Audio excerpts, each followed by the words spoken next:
A dull, repetitive, or unsatisfying sex life is one of the quickest ways a relationship begins to fall apart.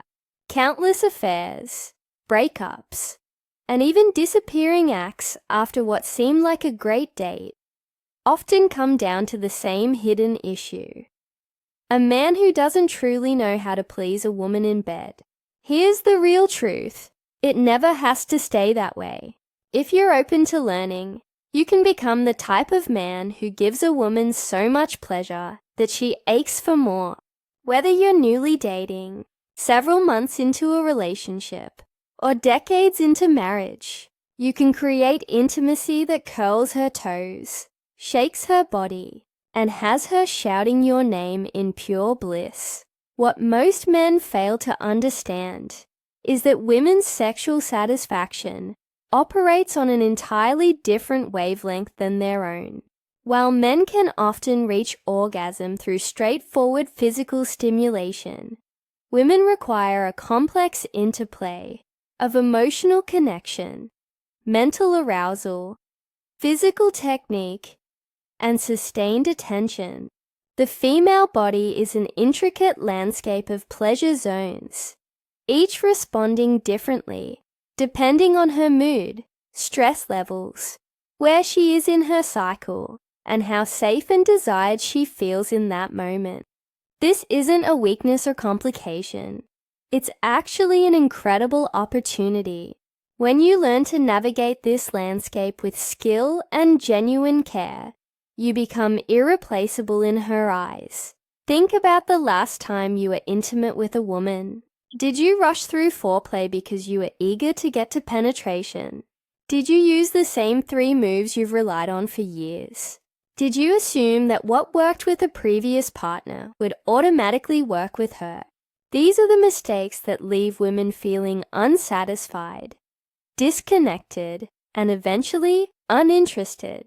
The tragedy is that most men have no idea they're making these errors because women often fake enthusiasm to protect their partner's ego or simply to end an encounter that isn't going anywhere.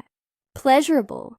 The gap between what men think women want and what women actually need is staggering. Research shows that during heterosexual encounters, men reach orgasm about 95% of the time, while women reach orgasm only about 65% of the time.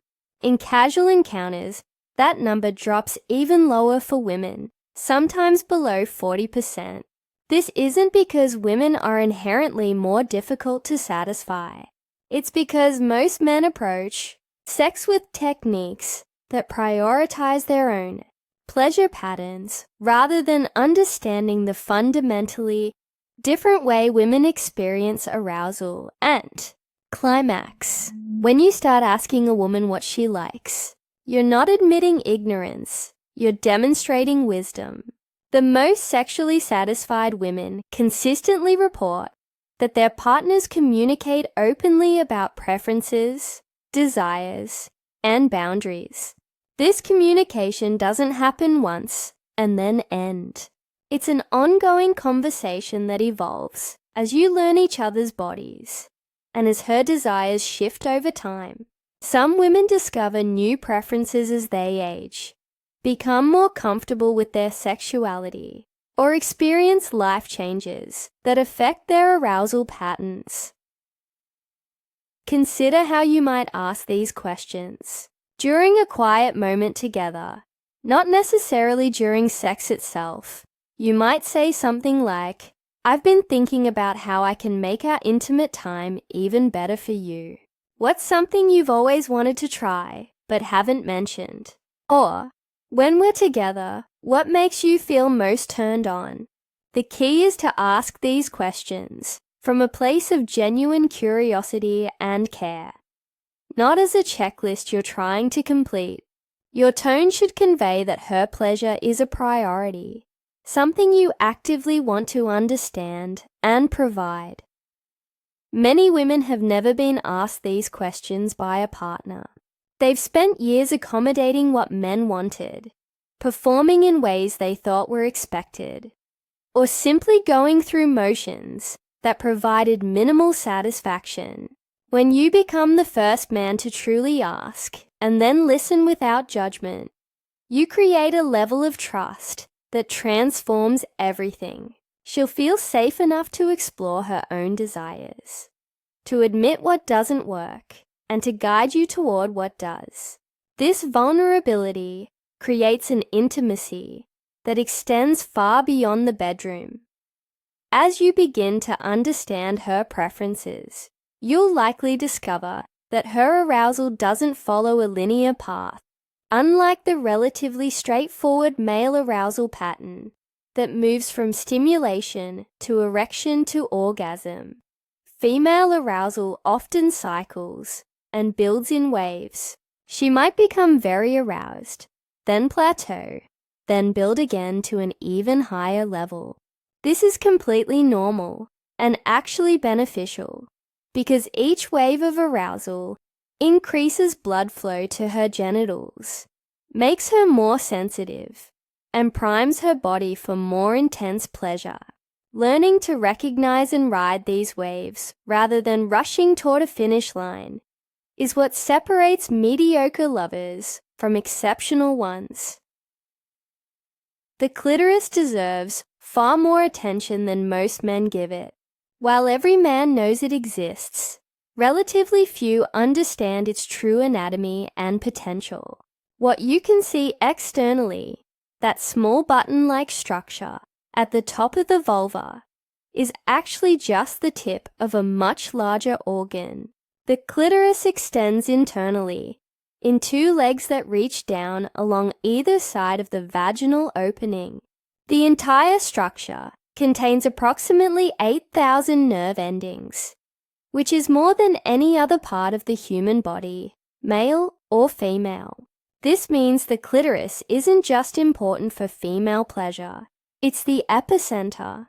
When you approach clitoral stimulation, think of yourself as a musician, learning a complex instrument.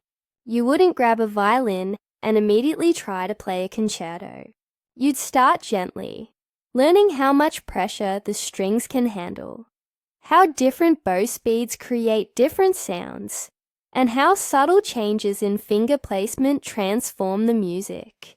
The clitoris requires this same nuanced approach. What feels amazing one day might feel too intense or not enough the next, depending on her hormone levels, stress, and arousal state. Beginning with indirect stimulation serves multiple purposes. First, the clitoris can be extremely sensitive, especially before she's fully aroused. Direct touch too early can feel uncomfortable or even painful, rather than pleasurable. Second, anticipation is a powerful aphrodisiac. When you touch around the clitoris, stroking her inner thighs, caressing her lower belly, running your fingers along her labia without yet touching the most sensitive spot, you're building desire. Her body starts sending more blood to her genitals. Her natural lubrication increases, and her mind becomes focused entirely on the pleasure she's about to receive. By the time you actually touch her clitoris directly, she's primed and desperate for it. The pressure you apply matters enormously. Too light, and the stimulation doesn't register as truly pleasurable, just ticklish, or frustratingly insufficient. Too firm, especially early on, and you can cause discomfort that kills her arousal entirely. The ideal pressure typically starts light and increases gradually as she becomes more aroused.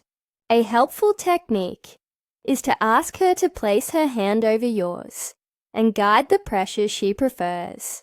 This removes any guesswork and shows her that you're genuinely invested in her pleasure, not just going through motions you think should work. Variation in your technique prevents desensitization and keeps her nervous system engaged. If you use the exact same circular motion at the exact same speed for 10 minutes, her body adapts to that sensation and it becomes less stimulating. Instead, alternate between different strokes. Try gentle tapping motions, then switch to side movements. Then return to circles, but at a different speed. Use different parts of your hand or fingers. The flat of your finger provides a broader, softer sensation than the tip. Experiment with using your whole palm to create pressure against her entire vulva, then switch to focused attention on just the clitoris. Rhythm changes also create peaks and valleys of sensation that enhance pleasure. You might stroke quickly for 30 seconds, building intensity, then slow way down, almost stopping, which creates a desperate need for more stimulation. This edging technique, where you bring her close to orgasm, but then back off slightly, can result in an eventual climax that's far more powerful than if you'd simply maintained steady stimulation throughout. However, this requires reading her signals carefully. You want to edge her when she's building toward orgasm, but not when she's right at the precipice, which would be frustrating rather than arousing. As she approaches orgasm, everything changes. Her breathing becomes rapid and shallow, or she might hold her breath entirely. Her body tenses, her muscles tighten, and she might grip the sheets, your shoulders, or whatever's within reach. Her vocalizations typically increase, though some women become quieter, almost holding themselves still as they concentrate on the building sensation.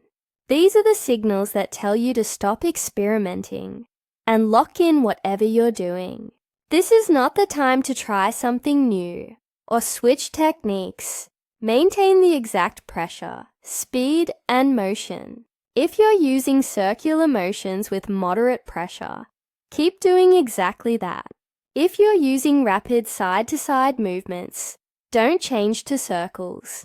Consistency during this final phase is absolutely critical. Many men make the mistake of speeding up or pressing harder as she gets close, thinking they need to increase intensity to push her over the edge. Usually this backfires.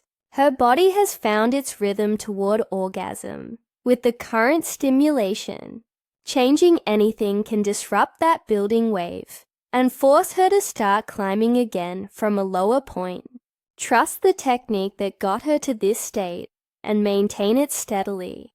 You'll know when she climaxes because her body will shudder, pulse, or convulse. She might cry out, moan deeply, or make sounds she's never made before. Some women have quiet orgasms, others are vocal. The key is continuing your stimulation through her orgasm, only stopping when she pushes your hand away or tells you it's become too sensitive.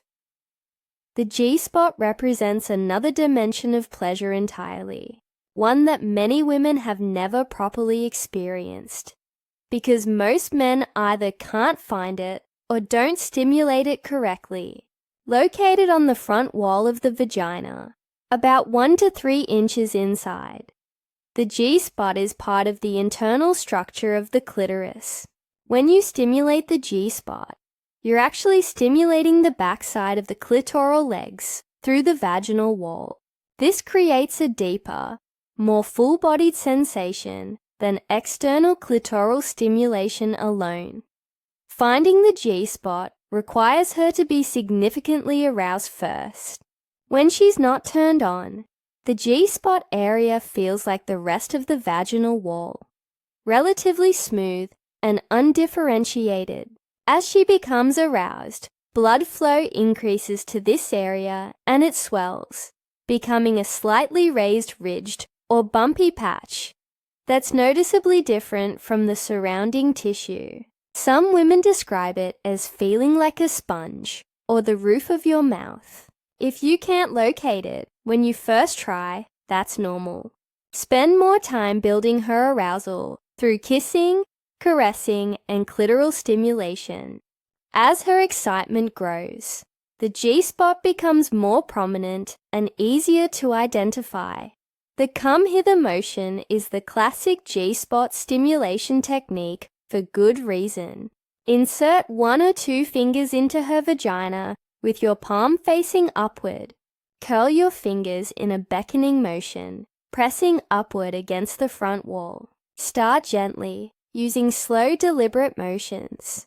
You're not thrusting in and out vigorously. Instead, you're creating a repetitive pressure and release against that specific spot. As she responds positively, you can increase the firmness and speed of your motions, but always paying attention to her reactions.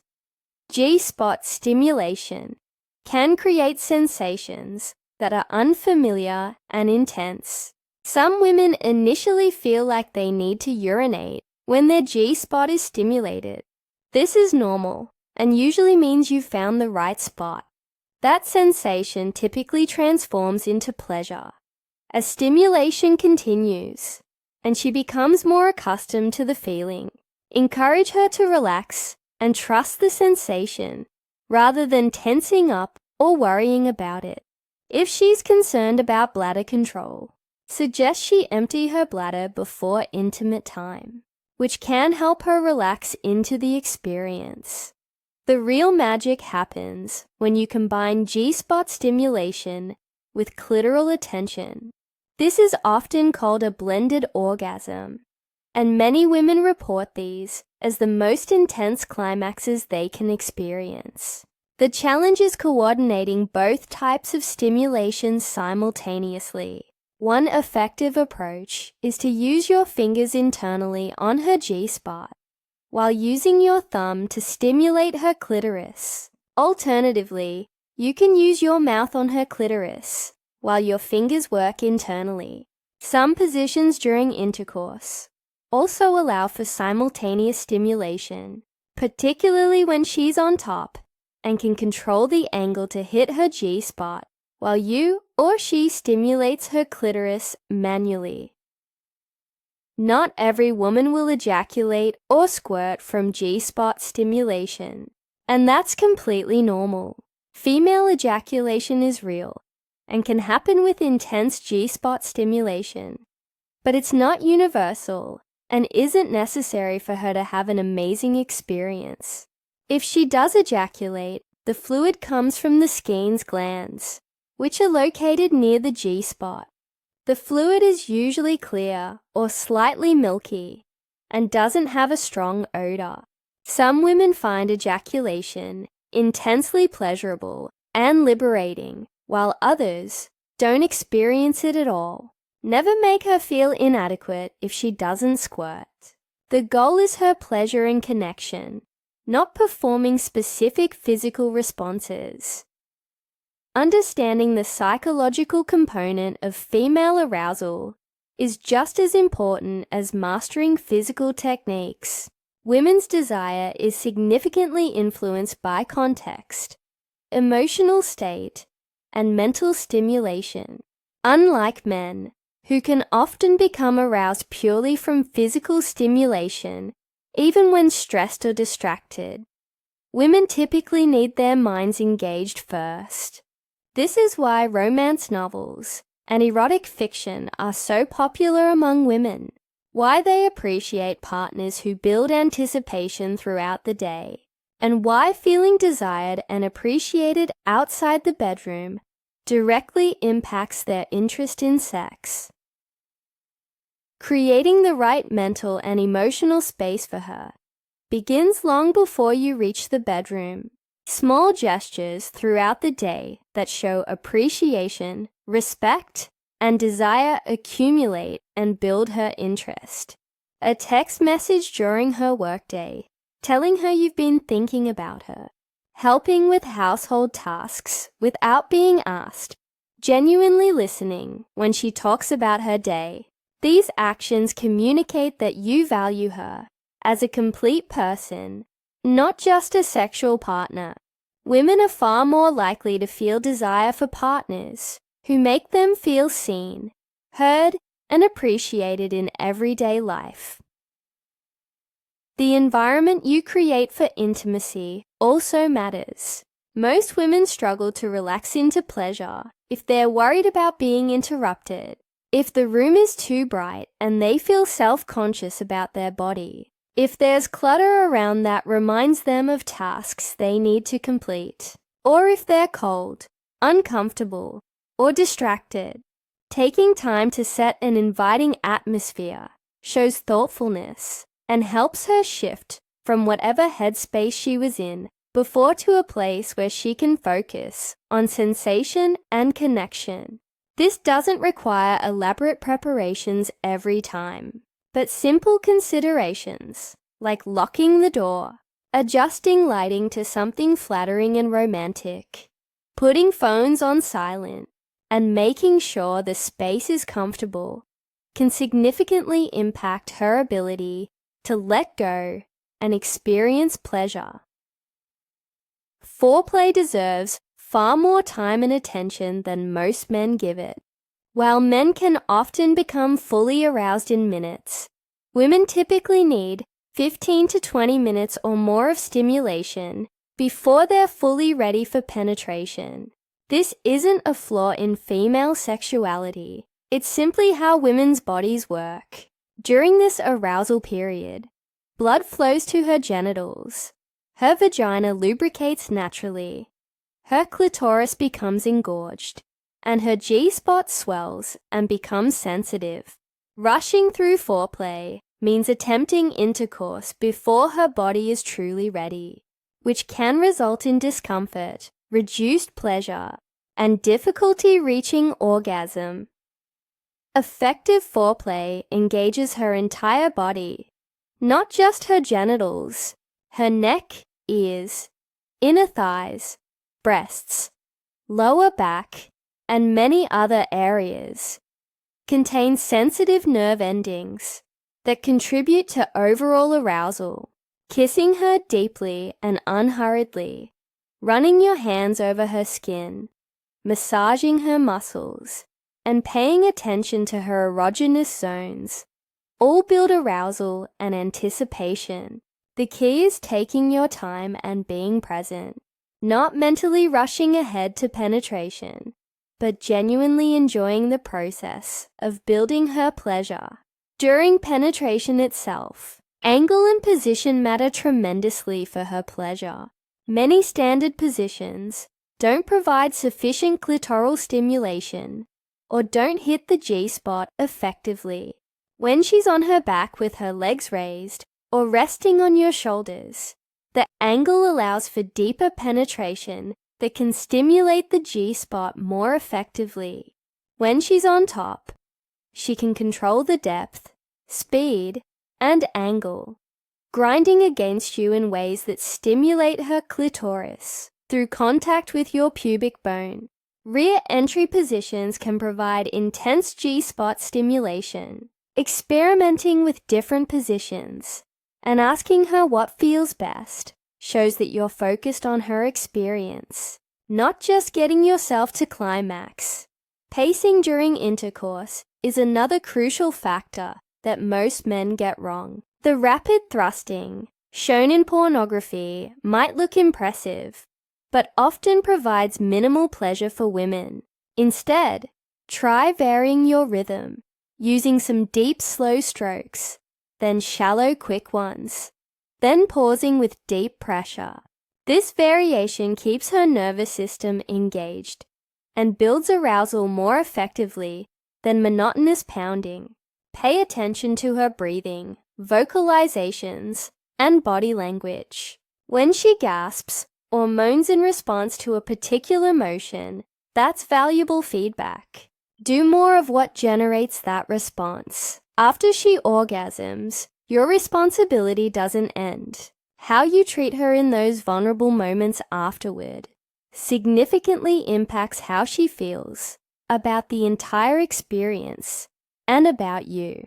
Some women want to be held closely and gently stroked as they come down from the intensity. Others need space and might feel overwhelmed by too much touch immediately after. Some want to talk and connect verbally, while others prefer quiet companionship.